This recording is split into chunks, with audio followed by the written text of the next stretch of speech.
Hey, yo, what's up, everybody? It's Blue Dope. It's your boy Blue. Today's guest, I got none other than Muoyo Okome. What's up, brother? I'm chilling. How you living? I'm good, man. Like, I think your stat sheet's amazing. Like, I saw that you worked for some of the big software giants, right? But from that, you found your way to the entrepreneurial side, king of apps, right? I heard we're gonna talk about all of it because I heard you're the Sure, sure. NFT man too. So I'm just learning there, but yeah. but no, I mean, with that said, where you repping? Where you from originally? Sure, sure. So I'm from Brooklyn, New York. I believe you are as well. Yes, I I'm from am. Yes, sir. Flatbush. So yeah, grew up in Flatbush, currently in Baltimore, but Okay. coming back to New York soon. Okay. So no, that's an interesting move. I think I'm gonna say mess in the bottle. Kalila kind of did the same thing, right? She's in that area, I think, from originally from Brooklyn. Yeah, yeah. So I've never met her, but funny enough, my, Okay. my wife has a podcast also called Side Okay. Hustle Pro. Yes, Um, yes. Interview Black women entrepreneurs, and she interviewed Kalila. So I met her virtually through her interview. Nice, nice. But you get the vibe. It was a Brooklyn DMV type of move too. Yeah, well, I've been all up and down Okay. the East Coast, really. I went to school in New Jersey, then I worked in Boston for a while, then went to school in Philly again, Okay. then moved to the DC area. I was in Northern Virginia, and then we Nice. moved to Baltimore really randomly. So we've been here about 2 years during the pandemic, and now we're about to go back to New York. I touched Philly a little bit when I was at Temple. Then I moved back over to house store, so came back to New York. But Yeah, yeah. I definitely want to talk about Brooklyn. I'm from the floors, Canarsie all day. Shout out to Ramel Young. I'm wearing one of his hoodies right now. But tell me, what was life like growing up in Flatbush? Kid from what? Family's Nigerian as well? Yeah, yeah. So my family's Nigerian. Growing up in Flatbush, lovely place. Like a working class neighborhood, I would say. It was the eighties at the time. So Yeah, my yeah, parents were very strict about, you can't do this, you can't do that. Only a certain set of people you should really like chill with on the block. yeah, Of course, yeah. I knew everybody, but there were definite limits placed on where I was supposed to be, what I was supposed to do. At the time, didn't really understand it. Later on, came to understand it. But it was cool. Like I grew up around a lot of Caribbean folks. Yes. A few American Black folks in my neighborhood. Not too many white folks, but a couple. And yeah, I would Okay. say it was a wonderful upbringing. Just in the sense that you get to experience a lot in Brooklyn, and then I also Definitely. got the opportunity to travel to Nigeria as well, and just see how people were living over there. Okay. And during those travels, got to stop over in Europe and just see what life was like there. So just a very, very blessed upbringing, I would say. Nice. I mean, how often did you get to go back to Nigeria or go back to Nigeria with your family? Yeah, yeah. So we did it often when I was younger, like Nice. probably every couple years, So got to develop a good relationship with my cousins and aunties and uncles, and just like like I said, get to know what life is like, get a broader perspective, right?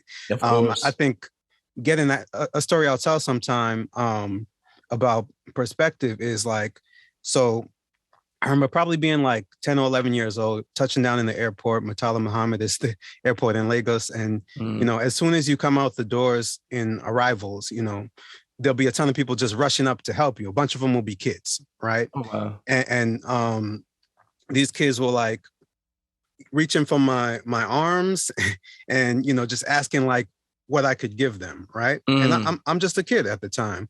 And as I was going around Lagos during that trip, I had a lot of the same experience happen over and over. People could just kind of smell or tell that you're American. Maybe your skin is soft, you look a little Yeah. fat.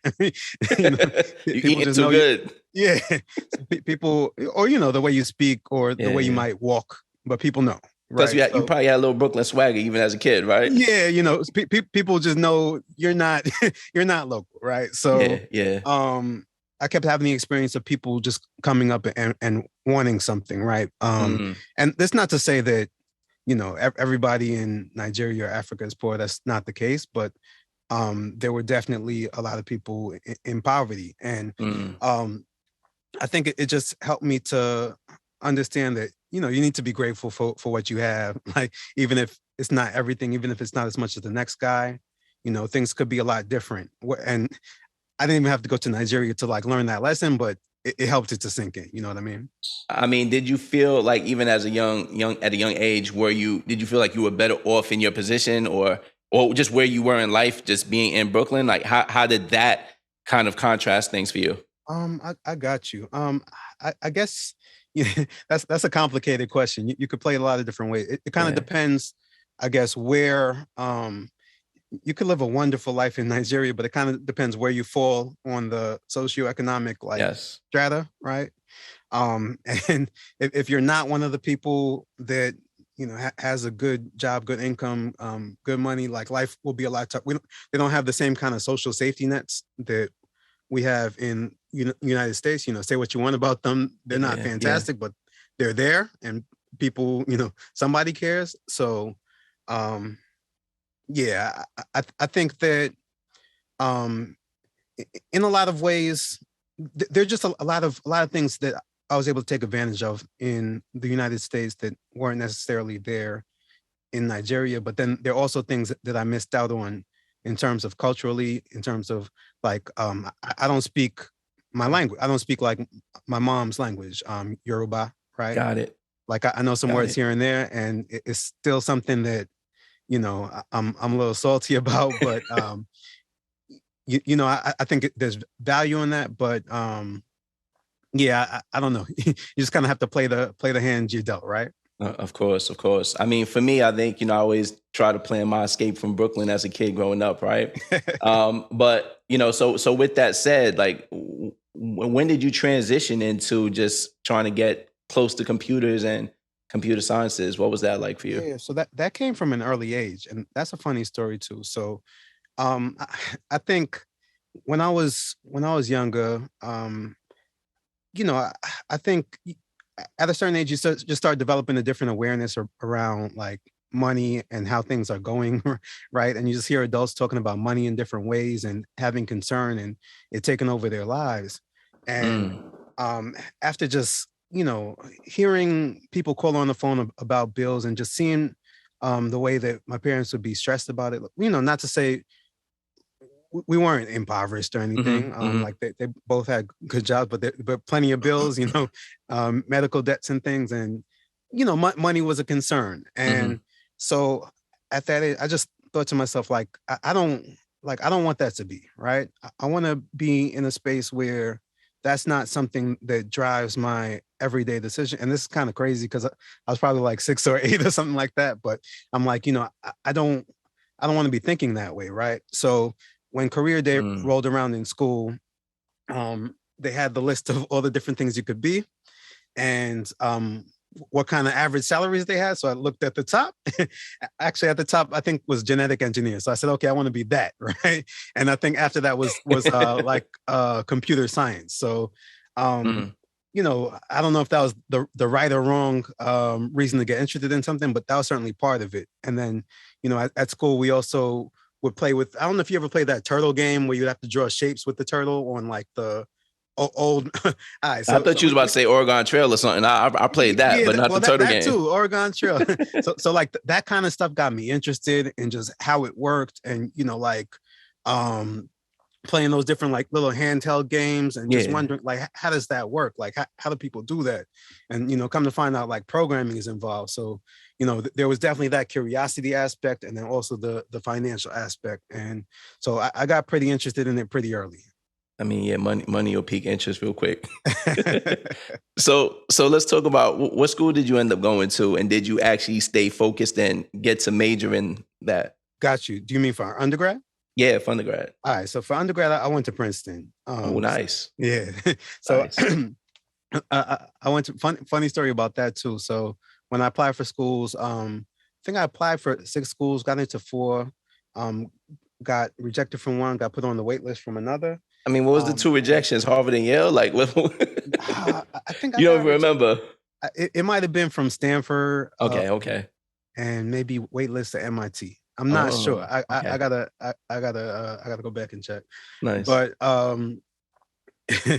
I think I was considering another school, and I was like, I really like this school. I think I'm gonna choose it. And then my mom was like, okay, but that's great, but I think you should just consider like in Princeton because that's where you're going, Oh right? wow. So, What was her reasoning for that? well, she just thought it was the best school out of all of them that was going to provide me the best outlook in my life, and when they're contributing towards it, Oh yeah, what do I have to say? exactly. We going to Princeton. Yeah, yeah. So, ultimately, I think it was a good choice. Definitely a culture shock going there. But I think, yeah, it was a good school. I learned a lot. I think I could have took more advantage of it Mm. while I was there, but um, strong computer science program. I met some people there that are still my friends today. So, When you say take advantage, what did you miss out? Were there oh, like missed okay. networking or? Yeah, yeah. Well, yeah. So I've never been that great at networking, right? Ah, Like just networking for networking's sake. Like if okay, I can't okay. network, I won't say can't, but it's tough for me to just network because I want something, right? Got it. Got it. Um, I'll network because I'm interested in you, and like, you know, I want to get to know you. I think you're cool, or something. Like that's, but I can't. It's hard for me to just like, all right, you work at this company. I want to be at this company, so I'm gonna target you and do that. But like, um, what I would say that I could have done better. My mom was on my back like, yo, you should go study abroad and take advantage of that while you're in school. My outlook was, okay, I'm going to the best school in the country right now, or one of them. Like, why would I go anywhere else, Yeah. right? Let me just stay right here. But what I didn't realize is that the college experience is about a lot more than the classes or grades or just the school part of it. And so I could have been going and visiting other countries and having them foot the bill for that. That's amazing. Why wouldn't you do that, right? So missed out on that, and Mm, just seeing the world the way I see it now. Like there's so many opportunities to just have them fund my business. You know what I mean? mm, mm. And there are people that did that and like able to incubate a business, have them take care of most of the costs. You have your customers like right there, and then you're under such a microscope being in a place like Princeton. You know what I mean? That it's hard to replicate after the fact. So Are there a lot of other schools that actually do these incubator type programs for entrepreneurs? Or is this a big Princeton thing? I got you. I got you. Yeah, I think it's something that's becoming like just more and more popular nowadays as like entrepreneurship has become more and more popular within like pop culture and I guess common awareness. So yeah, I think most schools have something just if you're interested in business or entrepreneurship where even if you can't get money, maybe you can get advice from people who like say like successful local entrepreneurs. Okay. Like let's say at Temple, I'm sure their business school just has connections with entrepreneurs in Yeah. Philly who are like doing their thing, who'd be more than happy to like take you under their wing and just show you some stuff that you don't know. Got it. Right. Got it. Like I probably wouldn't have understood what the value of that was at the time, but like looking at it now, like that's golden, man. Like some of these people, you couldn't pay them for that time, right? That's But they true. would just do it on the strength just because, Your you know, alumni. yeah, they're alumni or they're just like they're like young, hungry kids trying to do something, right? I think a lot of the time people think about networking more to get into the corporate world. They're not Yeah. necessarily putting on their thinking caps and saying, I could do something a little different and still utilize some of those connections or et cetera. Right, right, right. And there's nothing wrong with doing the corporate thing either, or you can really do both. You know what I mean? Of course. And Of course. like, even if you're gonna go corporate, sometimes it can be a big advantage that you've tried something that's off the beaten path. So, for example, like right now, my day job is at Netflix, right? Oh, okay. I work on the data science team at Netflix, but part of a Nice. big reason that I got hired is just all the things that I did entrepreneurially on my own. Like the lady who hired me was like, that's amazing, and it just shows to me that you're going to be able to like take any problem we give you and just figure it out, right? Yeah. And you may not have the exact background that I'm looking for in terms of like cookie cutter. The name of my position is analytics engineer. So Okay. you may not have the exact boom, boom, boom, boom, boom, but you have enough of that. And like I think you're smart and you're gonna figure it out, right? Nice. So Nice. Now, where did you go for your master's program? Grad. yeah, I went to UPenn, so the Wharton for Okay. my MBA. Very nice. Very nice. So to even transition into that, you know, I mentioned I started out the gate. You worked for two of the largest software companies. Didn't know about Netflix, right? But I want to talk about when you first left college. Yeah, Was it IBM first? got you. What was it? So Yeah. when I first left college, my first job was at a smaller tech company called Information Builder Software. They're based in New York City. It's right above Madison Square Garden, so I used to take the train in there every day. Nice. Um, I actually had an internship there. Like I didn't land an actual full-time job. It was just a mess for me trying to land my first. Like you wouldn't Really? think it would, yeah. So something that I did wrong during college was just not doing an internship in my field. Um, I don't know. I just wasn't educated on the process, and I did work during the summer, but I did community type of work. Got So it. I was working for like a program that helped my helped minority kids to get into competitive schools, right? So, you know, cool Okay. program, Okay. good for the soul, but like not that great for landing you a software engineering, Yeah. you know, full-time job, right? So I think that kind of hurt me. So I just kind of like pounded the pavement and looked for any kind of. I think at that time they still had classifieds, so I was looking through the classifieds for Okay. different job offers, and there was Monster.com, and so yeah, I just went and looked for any kind of software engineering based opportunity or something close to it that I could do. So I got that first, and then through like networking or whatever, I was able to go through Nesby. Nesby had a job fair in Boston, and then I got the job with IBM. Got it. Got it. So no, I definitely wanted to understand just IBM and then Microsoft. How did you take the leap, and what kind of tools did you use from your day to day to kind of just explore? It sounds like the next stage was going into the app space. Got you. So yeah. So from IBM, I went to B school. Then B school, I went into Microsoft. At Microsoft, I wasn't having a. I was working as a quote unquote business manager. I wasn't having Okay. a great experience there. So the part of Microsoft that I was in, um, I found it to be rather political, right? Mm, mm, It was the public sector services group in okay. DC, and um, yeah, it just wasn't going that well for me, and I found that I was being treated in such a way, like you know, as if people thought that I wasn't smart, and it was one of those environments that um, I don't know, you kind of start to absorb it. So I started feeling down on myself. I started, you know, like having it physically manifest, like I was gaining weight, you know, Mm, feeling overall depressed. So I was like, you know what, I have to do something. And I think I finally started to break out of it when I went back to my B school. I was doing some interviews for Microsoft. I'm talking to these students. I'm like, wow, you know, these kids are sharp, right? Did I used to be like that?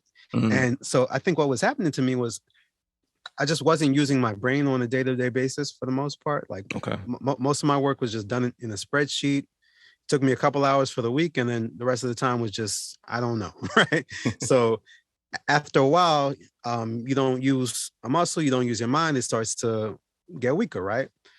So I was like, you know, I need to do something, and I found this guy online. He was creating mobile apps Okay. through a development team overseas. Like he met up with them on this site called Odesk. Now it's called Upwork. But he was just like walking Okay. through on his blog how he was doing this, and he was creating apps and games, and I just found it fascinating. Um, I followed him for probably about 6 months, and then he said he was putting out a course. So I was like, you know what? Let me just make that my Christmas gift to myself. It Hmm. was super expensive, but I was like, you know what? Like, I don't even care if it works out or not, but like, I just need to try something, right? Okay. Okay. And so yeah, that's really how I just started getting into the app game. So how many apps do you have out there in the world? Yeah, so it's definitely it's been over 100, right? Okay. But like it sounds like a lot, but the way I was doing things back then was different, right? Okay. So I was kind of just treating each app like an experiment, and so I would like I'll put them out very quickly, right? and then just try to see, change a couple things and see what the result was, right? Mm. And it could be like a marketing experiment, or it could be something within the actual app. So I was doing all kinds of stuff. I was doing different kinds of games, like productivity apps, photography apps, and just kind of like throwing stuff at the wall and seeing what would stick, right? And then eventually I started to find some success within like really casual games, right? And, Okay. and you might be thinking to yourself, all right, like how are you putting these things out so fast, right? Yeah, yeah, So definitely. they weren't all built all the way from scratch. So Okay. there were these marketplaces where you could go, you could actually buy code for apps that were already produced, right? Mm. Then you kind of just, you can remix it a little bit, like add to it, change up the graphics, change the theme, or put things together. So it just cuts out, of course it cuts down on how unique or like excellent your product can be, right? I'm not out there like designing Slack from scratch or anything, Yeah, but yeah. it just makes it a lot faster and cheaper, right? Got it, got it. And allows you to get a whole lot of reps. So So, yeah, I mean, what year did you drop your first app? that was I started out in, I want to say 2011. Okay. I think that's correct. Yeah, I started out in 2011, like December of that year, and it took me until June of 2012 to put out the first one. And it's really not because it actually took that long. I just kind of like didn't go full force. I kind of dragged my feet, and it wasn't until I saw like other people who are going through the same program I was. I saw them actually having success, putting apps out, getting downloads, making money. I said, "Whoa, I got to take this more seriously and do it." Got it. So, I mean, what exactly makes a app successful to you, and how Yeah, should people even? I think a lot of people have dreamed of making apps, and they have this idea. I mean, even myself, I've had these ideas. yeah, I'm like, this yeah, is $1 million idea. I don't do anything yeah. with it because I don't even know where to go, and I'm Right, scared. I'm right, right. scared to jump into it. I don't want to lose. So, what looks like success when you drop an app? Yeah, yeah. So I think the way I thought about it then is different from how I think about it now. But what I would tell you, like back then, I was just trying to put something out, get some traction, get people to download it, maybe watch a few ads, and make $1, right? So, Got it. now, what I would tell if you have your idea, I would tell you to just try to like collide that idea with reality as soon as you can, right? And you don't even have to make the app first to start gaining experience. So like, let's say, Mm. I don't know, if your idea was in the, I don't know, tell me what it would be. I'm not trying to give away my idea, bro. Like, which, but no, like, let's I, so, let's say so, I'm gonna take something that's already out there, but yeah, yeah, I'm a photographer too, so local yeah. photography for hire, etc. What's my first step to get making a new app with that? Right, right, right. So photography for hire. I mean, so maybe you're trying to help other photographers to book gigs, right? So you could just But start off. get a cut like a Uber. Yeah, yeah, yeah, yeah. So basically, so you could spend all the money, create the app, right, and then have it be crickets and like have it be valuable to nobody, right? If it's Mm, not solving their problem. So what I would, what I usually try to advise people is like try to figure out how to solve their problem first, right? So yes. just try to like run that service manually, right? So Okay. how would you provide value to those photographers, right, and actually make their Mm, job easier? And then that's really the hard part. I mean, yeah, yeah, there's the yeah. technology, but that can be done. So it's like, and as you're doing that, you'll start to figure things out. You'll start to figure out like, okay, is this even a problem that people want solved, right? That's Yes. one big thing, and that's a huge one that messes a lot of people up. So Okay. like, Okay. is this a problem people want solved? Like, will people pay me to solve that problem? Because sometimes, they want the Yes. problem solved, but like nobody wants to pay at all. So like, if that's the case, is that something? Can you get somebody else to pay for it, or like, is it a non-starter? And then you'll start to see, all right, like what are some problems that I run into while I'm trying to do this? Maybe you're doing it. You just have people, I don't know, they all email you or something, and then you have a list of potential clients, and you're just matching them up by area. But maybe you find out, okay, like as I'm doing this, it doesn't work because of XYZ reason, right? Okay. And you could have built the app and still run into the same exact problem, but you would have found that out, tens of thousands of Ooh. dollars into the hole, right? But now Yeah. you're ahead of the game because you haven't spent any money, but you already got that knowledge, right? So I would definitely like just try to figure out creative. And right now, there's so many different tools out there just for free. There's the no code app tools, but then there's just like you can get a lot done through just email sometimes or I don't know. You just got to be real creative, and I think there's a lot that you could do before you actually get to Yeah. that. But then let's say you do all that and you figure out the problem is worth solving, is good, people will pay for it. This is money. So then what you want to do is just start sketching out what that experience is going to look like from start to Okay. finish for your customer. And there are lots of software tools you could use to do that. But like I say, don't let the tool like get in your way. Really just draw it, right? Like what's when I open the app, what's the first screen I'm seeing, right? Then what do I do? What happens next? And you're trying to figure out how to make it as quick and seamless as possible for me as a customer to get value, right? Got it. And then once you have that, then you're ready to start shopping it around and having conversations with developers, right? Okay. No, I definitely get the flow of it, and I'm gonna go back to just the piece of success. And I'm in my head, I'm thinking financial success too, right? Sure. But at what point do you even say, hey, I made $10,000 off this app. This was a success. What is that benchmark for you, or what's the typical benchmark for app developers, and what people can expect when they do get a good app going? Gotcha. There's so many. It's so hard to say, right? And there's so many different levels of success, right? So if somebody goes out and raises money from investors, they're gonna have a totally different benchmark of what they need to accomplish, for it that to look ROI, successful, they got to get it back. Yeah. So like if I'm coming out of my pocket, then it's really going to be personal. But I'll tell you. So when I first started doing it, the way I looked at it was initially I didn't know anything. I just wanted to get somebody to download my app, right? And I started getting downloads.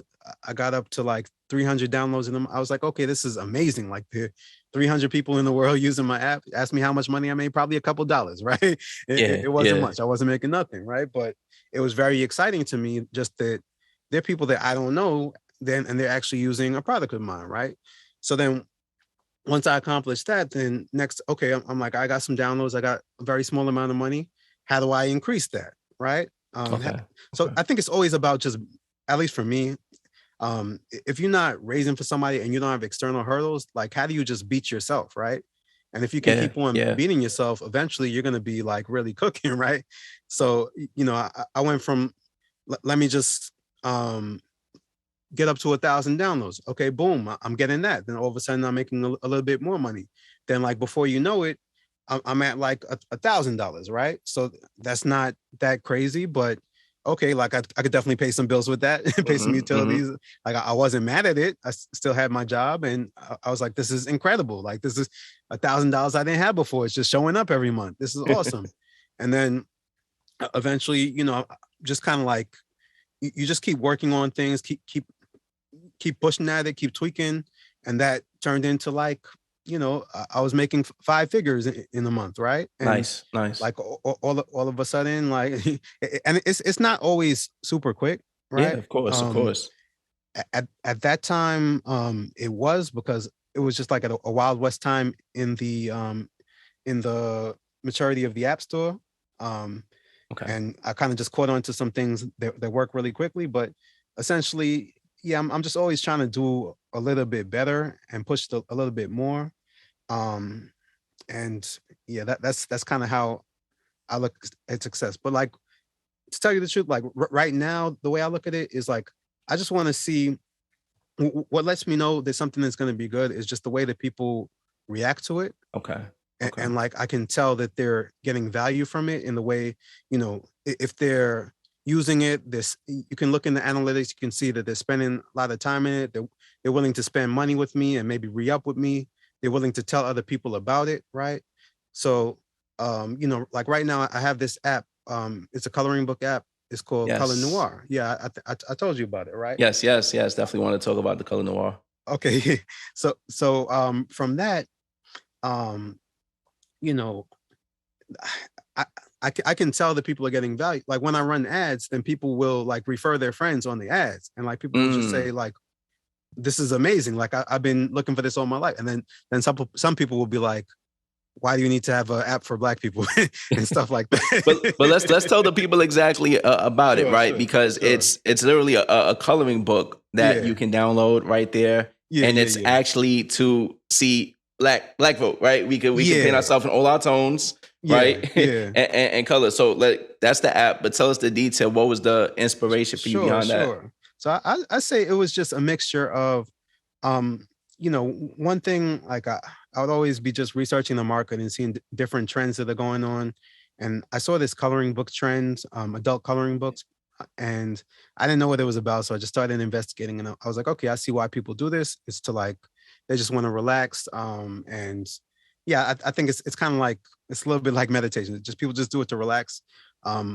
More so a female demographic, like Mhm. adult women, also children use it. But at that time, the adult coloring book trend was going strong. And then I was just kind of inspired by seeing some different people, like seeing what Rihanna did with Fenty coming out and Mm, just doing something for like, doing something for the sisters and like yes. people with all different types of bodies, and just creating a product that spoke specifically to those audiences that were not catered to before, Yes. right? I thought that was inspiring. And then seeing like Black Panther come out and the way that we all reacted and ran to the Oh movies, and yeah. people having dance parties in the movies, and like this was happening all around the world just because you know Black folks were finally getting to like just shine in the movie, all Black Yes. cast, It's like, um, where's the real Wakanda? We're looking for it. yeah, Right.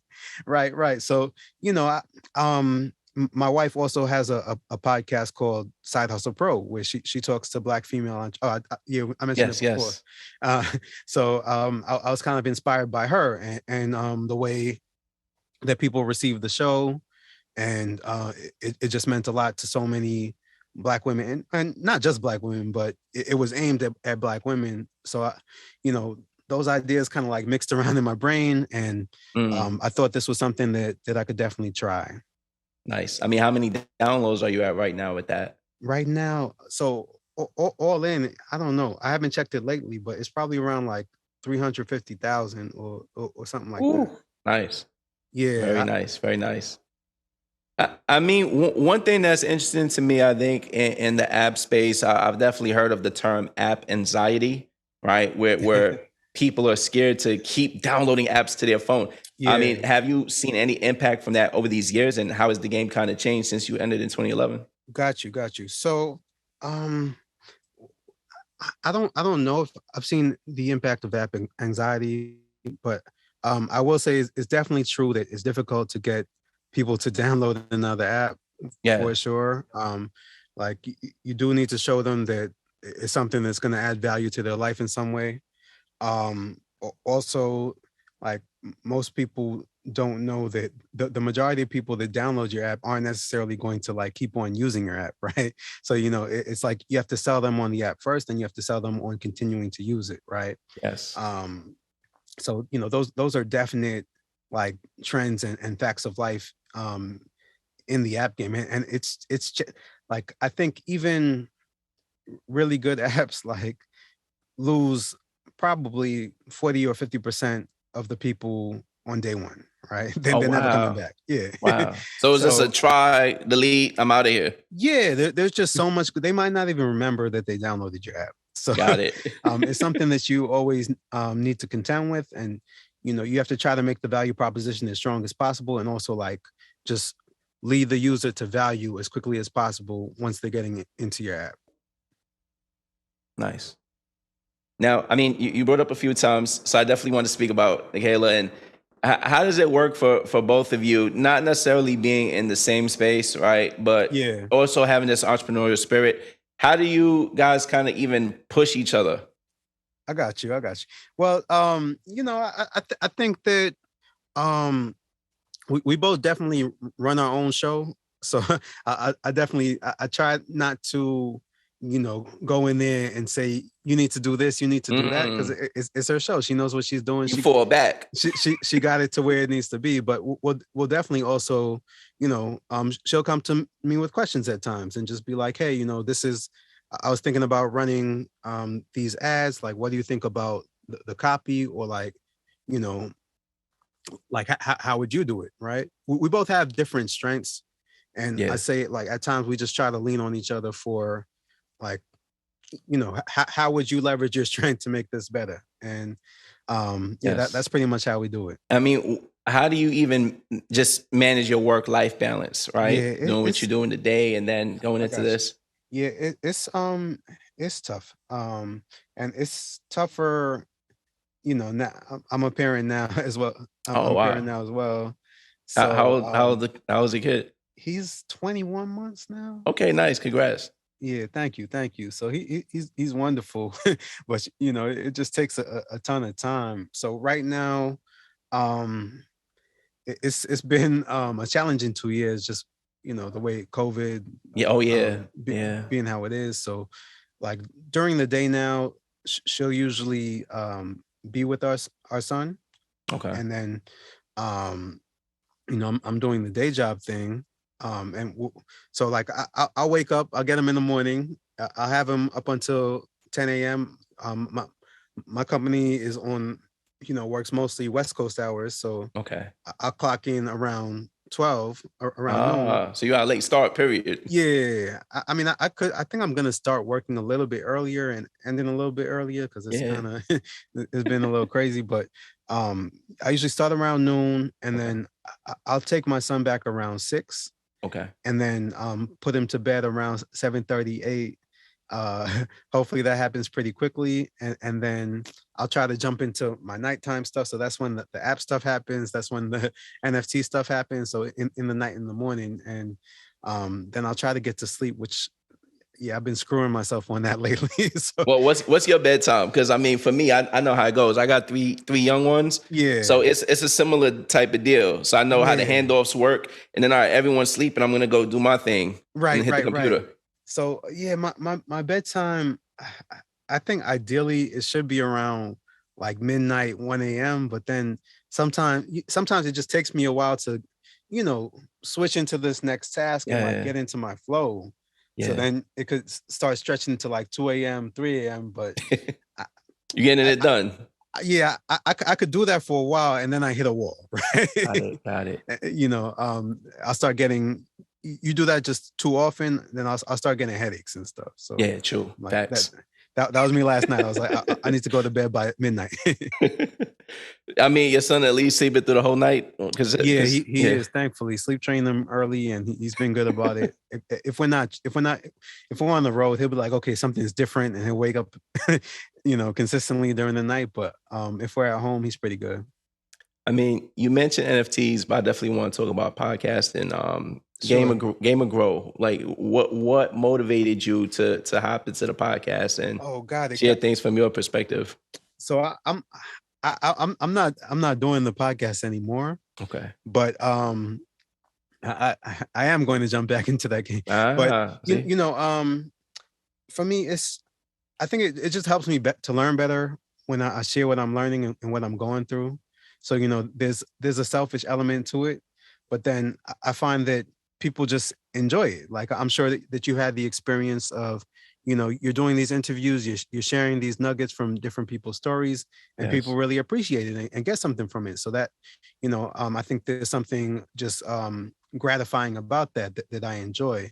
Only reason I really stopped doing it is because I reached the point where I figured out that I was going to need to transition back into something corporate.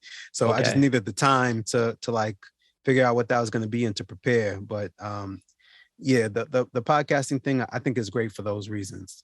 So let's talk about that, because you're saying, so was there a gap where you moved away from the 9 to 5, and what brought you back to that? Yeah. So before Netflix, the last time I was in 9 to 5 was at Microsoft. So that I had left in 2013.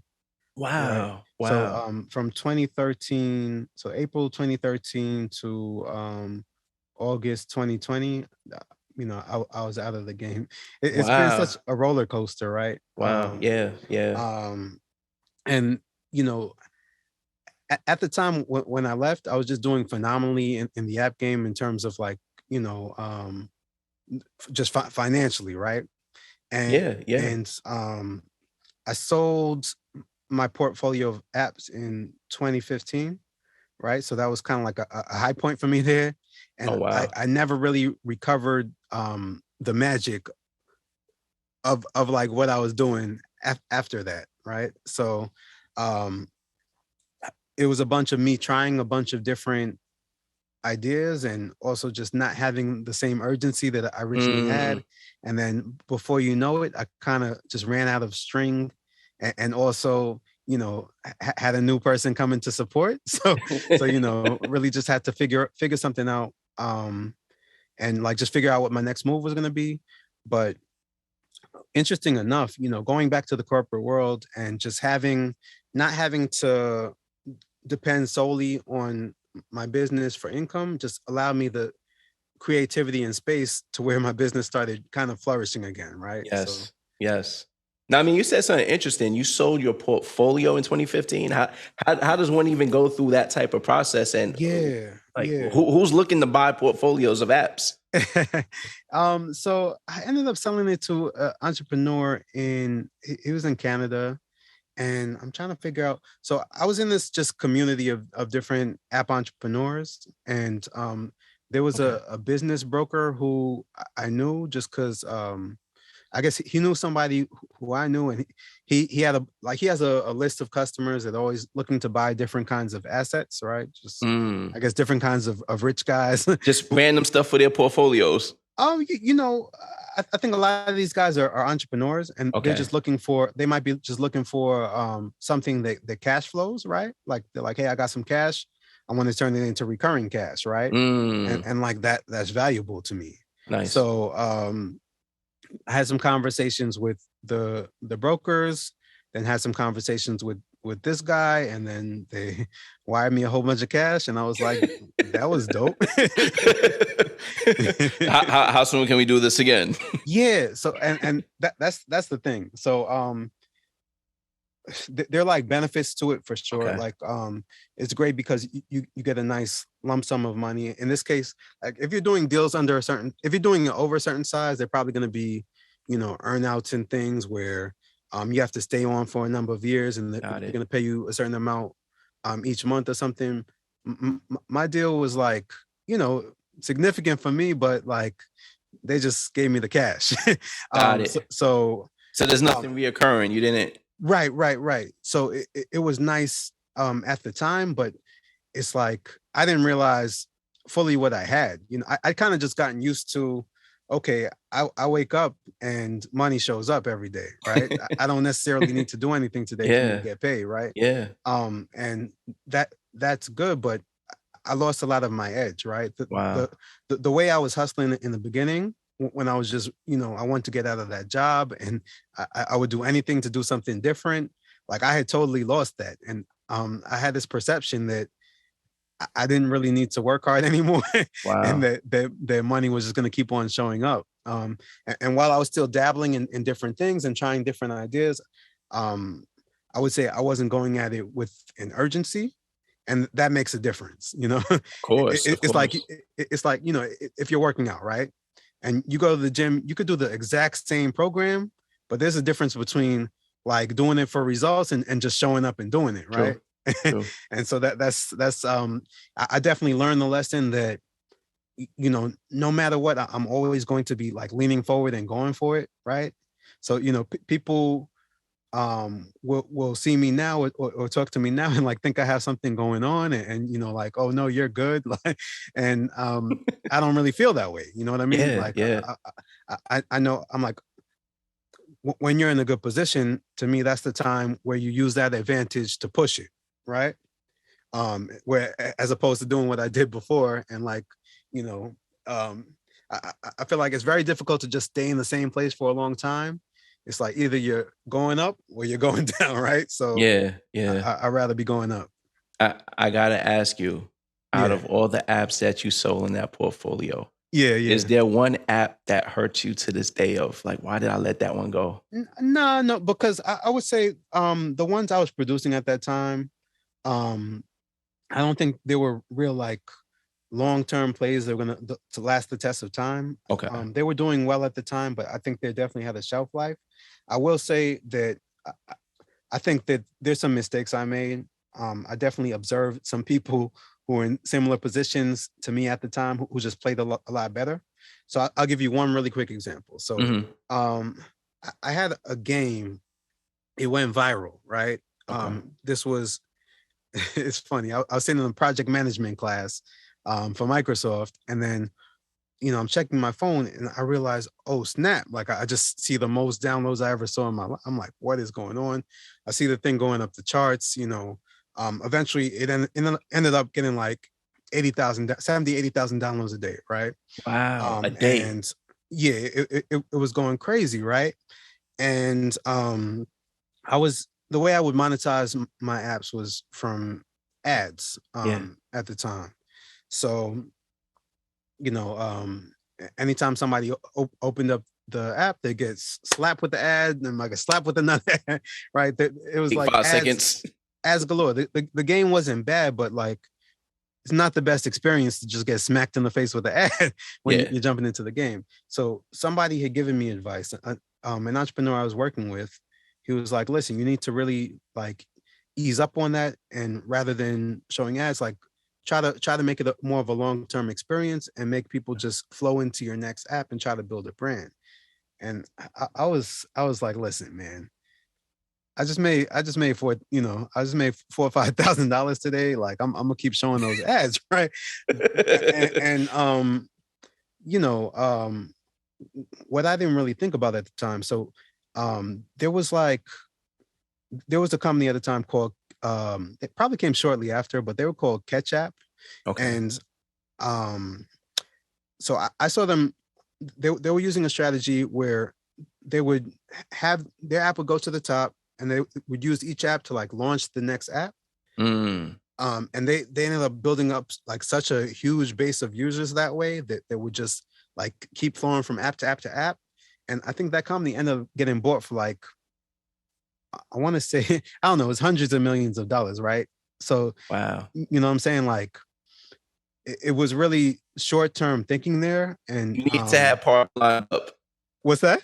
I say you needed to have part two lined up of that game, basically. Yeah, yeah, You yeah. needed And the remix. I think so. My mistake was just thinking about like, okay, like let me get this now because this money is here right now, so I'm gonna get it now. Yeah. But a lot of times, and it's not just in this app case, but a lot of times, if you're willing to just delay gratification more, the prize down the road is just so much bigger. Yeah. And it wasn't necessarily even that far down the road. It's just a matter of like approaching it with a little bit more savvy, a little bit more care for the customer, right? And Okay. you can just it lead to a lot bigger outcome. And I think that applies to so many things in life. You know what I mean? Of course. Now, earlier you asked me, what my idea would be for an app. I Sure, didn't I sure. didn't throw out my $1 million app idea yet, Yeah, but I yeah, think that's a fear that people have too, right? You don't want yeah. to kind of throw it into the world. Um, can you speak of anything new that you're working on in the app space that you're about to release? Sure, sure, sure, sure. So let me see. What am I working on? I don't think any of my the things I'm working on for apps are that revolutionary, but Okay. um so I recently came out with the app that just plays sleep sounds, to help you when you're going to sleep. It wasn't Hmm. there are other ones out there. I just thought I could do a little bit better, and I just really wanted to get into a space of doing things that I would actually use, Okay. right? So that's one. Another one that I mean these are out already, but another one just shows you different motivational quotes. You know what I mean? Like you can tell it how many you want to see each day, and it just sends them to you. So that's another one. Okay. Nice. What's the other one? Oh, another one working on right now. Just block spam calls. There are other Okay. apps out there that do that as well. Yeah. Yeah. So, Yeah. um, yeah, that's one that I definitely have in the pipeline right now. So, the way I've been looking at the app business right now is I just really want to have um a bunch of assets, a bunch of digital assets, right? Uh, That people will use consistently. It will bring them value, and like in exchange for that, I'll earn an income, right? And I would just like to have as many assets out there working for me as possible. You know what I mean? Nice. So digital assets. Yeah, I want to talk NFT. yeah, yeah. What, Oh, I like the I, segue. I'm trying to learn about it myself. I'm kind of Yeah, clueless. I see it's out there. People are saying invest, yeah. invest. I'm curious about creating NFTs, right? Yes, yeah. So Same here. which part of it are you falling more into right now? Are you kind of Got you. approaching NFTs like you did the app space? Yeah, yeah. So I think I'm thinking like you as well. Um but I'm also investing in them. And like the main reason for that is just I felt like in order for me to create something of value, I have to understand what actually understand the experience of using them and what that means and Okay. like what would be valuable to me. And that will Mm, help to inform me. So just to take a step back, like how I even got brought to NFTs was well, first I started hearing about it from Gary V. You know Gary V? yeah, yeah, yeah. The marketing Yeah, genius. yeah. So I started hearing about from Gary V like I don't know a year ago or so. He was talking about them and how great they were going to be. So I was hearing them out, but I wasn't jumping on board. But as I was working with the coloring book, right? Yeah, there you go. So Nice. we had the coloring book, the coloring app. Somebody asked one day like, oh, am I going to be able to buy that as an NFT and when and how? All right. I was like, oh, okay, cool. And that happened a few more times, like not a tremendous number, Mm, but just enough to where I started to think. I was like, all right, I need to understand this more. I need to know what this thing is. And um, you know, I don't know if I'm gonna do it, but if I'm gonna do it, like how do I do it correctly? Right. And how do I do it in such I don't want to just sell something, right? And there's no point to me selling it. Like, how does somebody actually have a great experience? Like, what does it mean for me to create one with a great experience? So, I really jumped into it trying to answer that question for myself. You know what I mean? Like trying to understand it more. I mean, the first question I even really have with NFTs Yeah, is if someone owns your coloring book as an NFT, what does that mean? And how does that transfer any of your ownership? Do they get yeah. like a royalty? How does that work? Got you, got you. Yeah, there's so many different ways to do it, right? So Mm, just to, I guess, start at the top, like what an NFT is really. I mean, it stands for non fungible token, right? okay. But like, don't even worry about that. Really, what it is, it's Yeah. like, um, everybody thinks of it right now as digital artwork, but really, it's just like a digital certificate of authenticity that can point to anything, Okay. right? So it could be a JPEG, right? That's Okay. the use case you see most often right now. It could be a song, like you've seen Nas put out a couple of his songs as NFTs. Hmm. Um, it could be like a deed for a house, right? It could really be anything. You know what I Okay. mean? That's kind of Because wild. yeah, yeah. So all it is I mean, I guess it helps to understand like what a blockchain is and a smart Hmm. contract, and that helps you with what an NFT is. But like the NFT is just a certificate of authenticity that like it can't be easily like faked or changed. And that's kind of like where the value lies. So the reason why the blockchain thing matters because a blockchain is just like I didn't know what that was really for the Hmm. longest Hmm. time, but a blockchain is really just like the internet. You know what I mean? It's a network of computers. And it's almost like almost a digital agreement. It's like a bunch of people are there virtually in a sense to say, yeah, this is cool. This Yeah, exists, right? yeah. That's all it is. And that's the future. Everything they're saying the blockchain is going to be basically as big as the internet with crypto and everything else running through blockchain, right? It's quite possible, right? Yeah. It's like nobody really knows the future, but it seems like it seems quite possible. And you definitely see a lot of big companies jumping in and testing the water. So, it does lend more credence to the idea. How do you see that impacting the app space and the app world? Yeah, I'm not 100% sure. I'm not 100% sure. right now you definitely see some impact within gaming.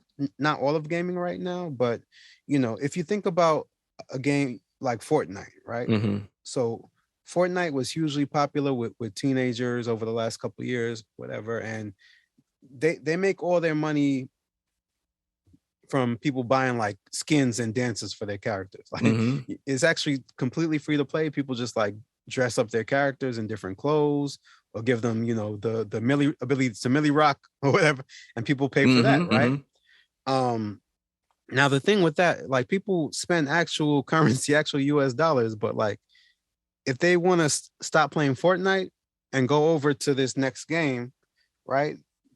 All that money is gone. It's Like the gone. stuff just stays with Fortnite, right? Now, if those dances and the clothes and whatever were NFTs, then they could actually take them with them. You know Ah, what I mean? okay. So, because it's not Epic in Fortnite. Epic Games owns those items, right? It's within their Yeah, databases, and they're not giving them to you, got right? it. So, Yeah, but yeah. if the game was decentralized, if those items lived on the blockchain, you go to the next game, And you and the take it next with game you. could see the stuff right there. And same thing with like social followings, right? Mm-hmm. So Mm. there've been a lot of times where you start out on Facebook, you start out on Instagram, things are wonderful, you're promoting, everybody's seeing your content, they're loving it, you're getting all the likes, then all of a sudden, Mark Zuckerberg is like, let me change the rules now. Now you got to Right. pay. Like you want more to see your post, you got to pay for that, right? Zuckerberg um want his money. right. So if I actually owned my following, like if that was implemented as an NFT, Zuckerberg can't do shit to me, right? Can I? Mm. So Yeah, yeah, go ahead. Feel free. Yeah. so um, I leave Facebook. I want to go to Casebook, right? All my stuff. It's going with you. I set up my account, and all my followers, I just tell them, hey, come over to Facebook. We're not on Facebook no more. Like I'm throwing it. Zuckerberg's bugging, right? I'm throwing it back. But I wish I could have took my MySpace friends with me to Twitter, right? And Yeah, taking my yeah, Twitter friends to Instagram. Like yeah. it's a So lot. it's like it's a real thing. Like people spend a lot of time, a lot of time and money, like building Yeah. businesses on these platforms, and then they could they could take your account, say you broke a rule, And that's it. It's boom, you're over. shut down. Like It's sorry, over. right? Or they could say like the rules are just different. Like now you have to pay for what you didn't have to pay for before. Sorry, that's just how it is, right? And a real simple thing for me, NBA 2K. If anyone's listening who works for NBA 2K, please make it available that I could take my stuff that I bought in 2021 Yeah, into yeah, 2022. yeah, That's the yeah. idea. Like let's Exactly. So for a lot of people who are into gaming, it might be easier, if you explain it that way, just to see what the applications can be. But Okay, that's really it. Like for me, the nice. big value in NFTs, like I almost wish they had a different name, because I feel like the name just makes it Mm, sound like something different. But the big value is that you could own things that are digital, right? got And it. and Got it. and it's provable. You know what I mean? So like Yes. everybody, you know what I mean? Like let's say the shirt you have on right now, right? Mhm. Like, you know it's real. You bought it, you bought it from the real person, but like, does And anybody else, right? here's the funny thing: Ramel Young has got jacked for this before. Like people have tried to come Yeah, out and take his whole joint, but yeah. So Nike did a deal with the NFT company recently. And I'm pretty sure what they're going to want to do is just have a way of authenticating that the shoe you have is actually authentic Nike, right? You can, uh, you'll be able to swipe something and see, like, wow, did this originate with the actual Nike company, or is this like wow, a, bootleg. Nike? So that's like, that type of application will be huge for any kind of like, company like Nike or a luxury brand. For them, Nice. it's tremendously, like, Louis counterfeiting's got to be Vuitton. a multi-billion-dollar problem for them. So Yeah, yeah.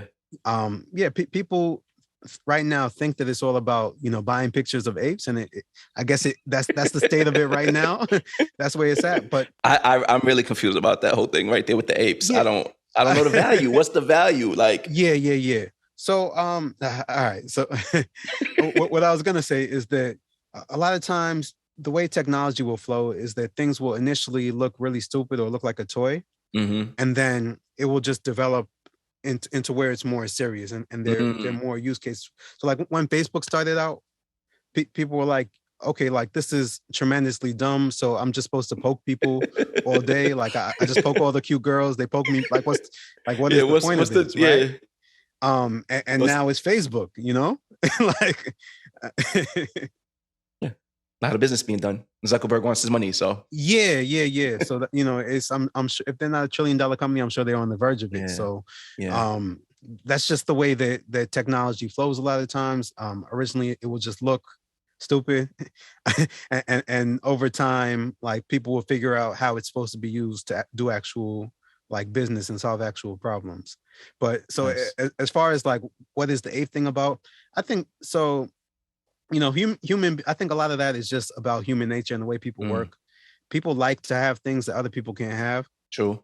You know what I mean? Like whether it's expensive shoes or cars or houses, and so that has just.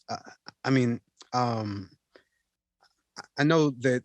So the original ape thing is called like the Bored Ape Yacht Club. So they're like a community. They have 10,000 of these different ape images, and in order to like belong to their community, you have to own one of those ape images. And they're building like a club in Miami. So if you have one of the images, you can have access to the club. And so you could physically go to the club because you own one. yeah, Got it. and there's a private group that they have where they'll talk about things. And if you think about it, like in order to be in that group, you have to be somebody that can afford one of these things right now. And when it first came out, they weren't priced the way that they were now, but that's kind of developed over time.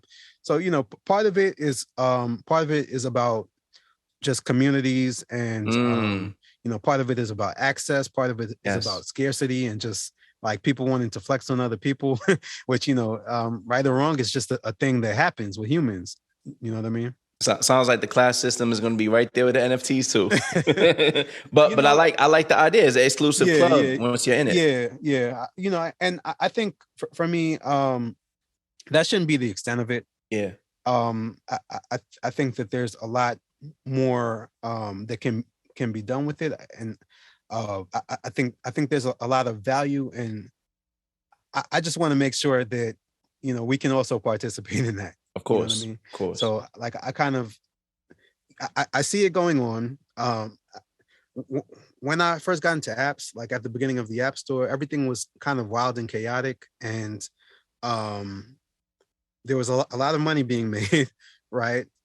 People didn't really understand it, and I don't feel like I leveraged that opportunity to the max. So now I see this NFT thing, right? It's kind of crazy. It's kind of chaotic.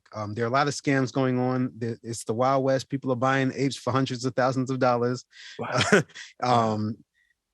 But I just also think there's going to be some huge opportunities. There's some right now, and there's some that have not yet been developed. Wow. And I want to do my part to make sure that I can help people to understand it and be a part of it. I smell a Muoyo NFT app on the way. I don't know. I just I feel like it's coming. Yeah. So I mean, I definitely want to do something like with I want to do something with NFTs, but like I said, I want to do it in a way where it's going to make sense and it's actually going to bring value to people. You know what I mean? So you definitely won't see me come out with one until I know how it's going to be a net benefit. Like, not just for me in my pockets, but for like, the people who I'm speaking to. Got it. Right. Got it. So what I'm doing with it right now, I just started a Facebook group, and I just share different articles that I'm reading, or I'll just talk about purchases that I made, or just how I'm analyzing it, or things that I'm learning. And there are people in it who know a lot more than me, who are teaching me things. So nice. I'm joining tonight. I'm joining the Facebook group tonight. Yeah. Come through. It's it's on Facebook. It's WTF is an NFT. Okay. Right. Yeah. See, that was my exact question. I even know. Yeah. So that's why I called it that, because I think it's something that we don't really understand right now. But I think it's something that's becoming, it's going to become more important in life. So, I just think it's good to know about these things, like whether you invest in it or not. It's just good to have that knowledge and just see how it might affect your career or your field, or how you might get a benefit from it. Now, one of the last things I definitely wanted to ask you is just in regards to you creating and putting out new apps. Do you ever partner with people, or are you typically a solo I artist? got you. This I is got your you. deal. Yeah, so I have in the past. I've done it a couple times in the past, but it's tough, man. And the reason why I say that is because, like, you know, a partnership is almost a business partnership. It's like a marriage to me, Yes. right? Yes. It can be that deep, and it's like you have to make sure that you're really aligned as far as like what the vision is going to be. You know, how hard are you going to work on this thing? You know what Mm. I mean? Like, let's say you and I partner, and you want to work like 24/7, and I'm like, hey, I'll be here on Saturdays, right? Like, It's not gonna work. it's You're gonna not be going to work. feeling You're short going to end of the grow stick. resentful pretty Yeah. quickly, right? So yeah, like I've done a few. Some have been like where I come together with somebody who has a much larger audience, and we try to leverage that. But I don't think I feel like I've never had one that fully worked out. I won't say that I'll never do it again, but yeah, I mostly like to just run the show, call my shots, and but I will say so right now, with Color Noir. Hmm. um Hmm. I started bringing in some other people just to help me with it. So like right now I'm working with somebody who's extremely talented and helping me on Nice. the social media front, Nice. because we started building this following, and it's like I never reach out and talk to them. So like she's phenomenal at it. She has this page called the Melanin Shade Room. Not the Mm. Shade Oh Room, yeah, but yeah, yeah. I've seen that before. I've been on there before. yeah, Yeah. it's this really positive, Yes. positive page speaking of Black people. So Not like um, World Star Hip Hop and things. It's just yeah. So we're trying it out right now. She's just helping me on the social side. okay. I mean, right now I'm just paying for that service, but yeah, I could definitely see that being a partnership. I just got a big idea. Offline, I'm connected to someone else offline. Yeah. No Um, doubt. the last question I want to ask you is just in regard to just having digital assets. Yeah. Someone who's thinking about, maybe any of the things we discussed today, is it too late for them to get into Oh the app no, no, game? no. Never too Oh, late. the app game. Yeah, just the app. And honestly, the other part of it is, should they not focus on the app game and focus on something like NFT or metaverse, all of that? Yeah. I got you. So there's never. It's always hard to just give one answer. So Of it's course. always and it depends. I think one thing that's more attractive about the NFT game is just that it's so new. There are no rules. You know what I Mm. mean? Like it's just it's so new. Wild Wild West. So you know, um, apps are a little bit more mature. Okay. So it's like there's infrastructure in place. There's the App Store. There's Google Play. Things like work a certain way. Yeah, you can always be innovative and flip things on the head and do something wonderful.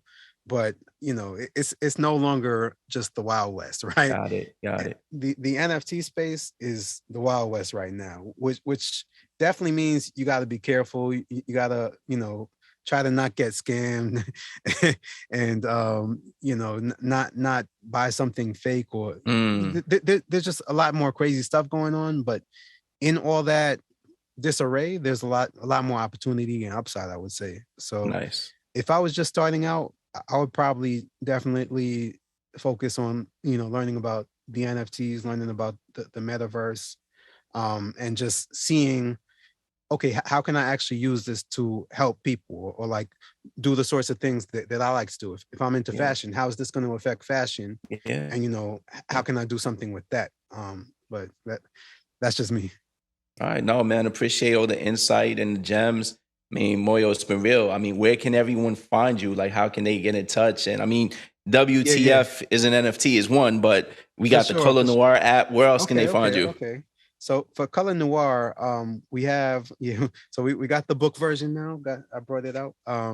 We got the app, and there's a free printable copy that you could get as Nice. well. So all of them are available at appmagic.co/color, Nice. right? I mean, as far as finding me, if you just look for my name, Moyo, on any social platform, there's You know, not too pop many up. of us. You'll probably find me. Yeah. There you go. But Moyo, it's been real. It's blue dope.